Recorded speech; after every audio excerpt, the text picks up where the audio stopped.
மிகவும் பேசப்பட்ட ஒரு சஸ்பென்ஸ் த்ரில்லர் படம். திரு எஸ் பாலச்சந்தர் அவர்கள் தான் இந்த படத்தை டைரக்ட் பண்ணவர். இந்த படத்துக்கு இன்ஸ்பிரேஷன் அப்படின்னு சொல்லி கேட்டிங்கன்னா, அகதா கிறிஸ்டி எழுதின தென் தேர் வேர் நன் அப்படின்னு ஒரு புஸ்தகம். அந்த புஸ்தகத்தை 1945 வருஷம் படமாக்கப்பட்டது.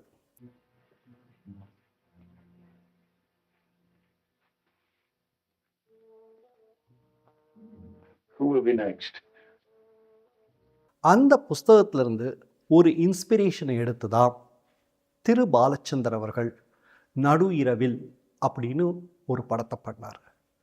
பிற்காலத்தில் இதே இன்ஸ்பிரேஷனில் வேறு ஒரு திரைப்படமும் வந்திருக்கு. அந்த படத்துக்கு பேர் நாளை உனது நாள். திரு விஜயகாந்த் சார் அவர்கள் அந்த படத்தில் நடிச்சிருப்பார்.